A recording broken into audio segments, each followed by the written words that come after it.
Bienvenidas y bienvenidos. Esta sesión sobre NumPy se encuentra organizada en 3 microvideos. En este primero estudiaremos los fundamentos de los arreglos, por qué son importantes, cómo se crean y qué propiedades determinan su estructura y su tipo de dato. En el segundo microvideo abordaremos la selección de información mediante indexing, slicing y máscaras booleanas. Finalmente, en el tercero estudiaremos broadcasting y funciones de agregación.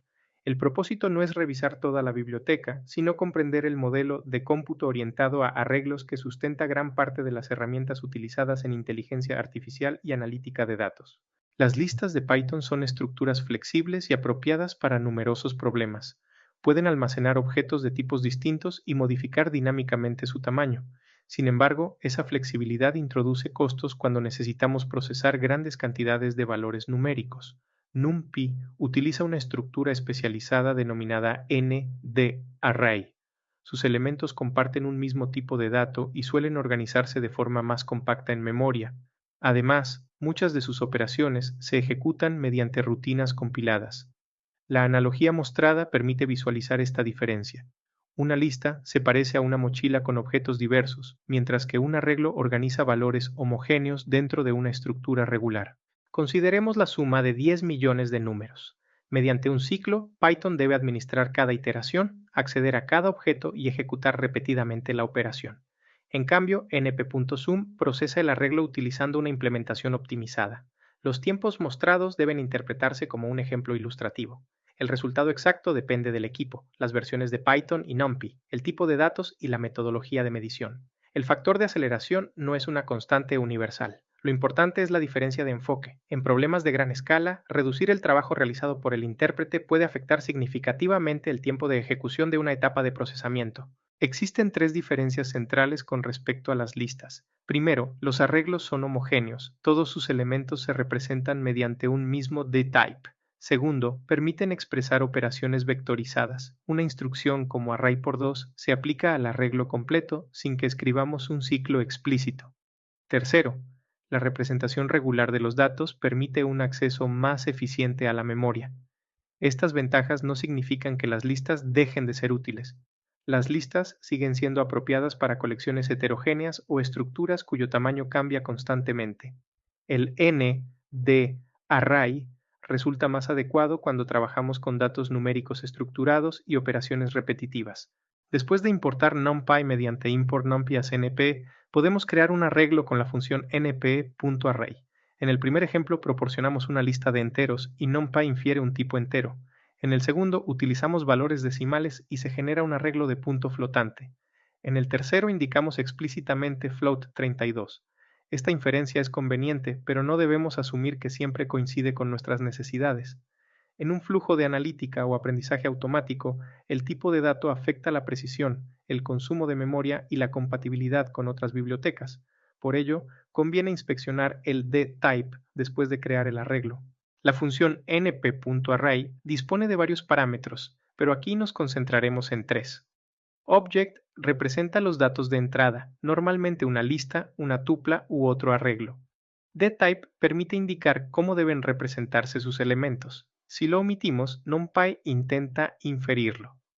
El parámetro copy controla la creación de una copia cuando es posible. No obstante, su comportamiento tiene matices y puede variar según el objeto de entrada y la versión de NumPy. Por ahora, lo recomendable es conservar el valor predeterminado. Más adelante, cuando estudiemos vistas y copias, analizaremos por qué compartir datos puede ahorrar memoria, pero también producir modificaciones inesperadas. Un arreglo bidimensional puede construirse a partir de una lista de listas. En este ejemplo, cada sublista se convierte en una fila y como ambas tienen 3 elementos, obtenemos una matriz de 2 filas por 3 columnas. Para formar una matriz regular, las sublistas deben tener la misma longitud. Esta estructura facilita representar conjuntos de datos en los que cada fila corresponde a una observación y cada columna a una variable. Para acceder a un valor utilizamos arFila, columna. Así, ar0, uno recupera el elemento situado en la primera fila y segunda columna. Esta notación será la base para seleccionar regiones completas del arreglo. En una matriz, el eje 0 corresponde a las filas y el eje 1 a las columnas. En AR0, 2 puntos, fijamos el eje 0 en la primera fila y recorremos todas las columnas. En AR2 puntos, 1 recorremos todas las filas y fijamos el eje 1 en la segunda columna. En inteligencia artificial y analítica de datos, es habitual representar las observaciones en las filas y las características en las columnas. Esta es una convención, no una restricción de NumPy, pero resulta esencial para interpretar correctamente los datos utilizados por Pandas, scikit-learn y otras bibliotecas. En el siguiente microvideo profundizaremos en estas operaciones de selección. NumPy también proporciona funciones para crear arreglos con características específicas. np.aRange genera una secuencia utilizando un inicio, un límite y un paso. El límite final no se incluye. np.ceros y np.ones producen arreglos con una forma determinada y valores iniciales iguales a 0 o 1. Por su parte, np.linspace genera una cantidad exacta de valores equidistantes y de manera predeterminada incluye ambos extremos. Una diferencia importante es que Arrange permite controlar el paso, mientras que linspace permite controlar el número de valores. Esta última suele ser preferible cuando necesitamos discretizar un intervalo continuo. Antes de procesar un arreglo conviene verificar su estructura. Shape devuelve una tupla con el tamaño de cada dimensión, en este caso 2 filas y 3 columnas. Endim indica que el arreglo posee 2 dimensiones. Size informa que contiene 6 elementos en total. Finalmente, dtype muestra el tipo utilizado para representar cada valor. Estas propiedades son especialmente importantes cuando preparamos datos para un algoritmo. Una forma inesperada puede provocar errores o producir resultados distintos de los previstos. De igual manera, un tipo incorrecto puede generar pérdida de precisión o incompatibilidades. Inspeccionar el arreglo es una práctica básica de validación. Cuando necesitamos cambiar el tipo de un arreglo, podemos utilizar asType. En el ejemplo, partimos de enteros y generamos un nuevo arreglo con representación float 64. El arreglo original no se modifica. Esta conversión puede ser necesaria cuando un procedimiento requiere valores decimales o cuando debemos cumplir con el formato esperado por otra biblioteca. Sin embargo, convertir datos no es una operación neutral. Al pasar de punto flotante a entero, NumPy elimina la parte decimal. No realiza un redondeo convencional. También debemos considerar el rango que puede representar el nuevo tipo. Antes de convertir, es necesario comprobar que el resultado conserve el significado de los datos. La elección del dtype implica un equilibrio entre precisión, rango numérico y consumo de memoria. Float 64 ocupa 8 bytes por elemento y proporciona una precisión adecuada para gran parte del análisis científico.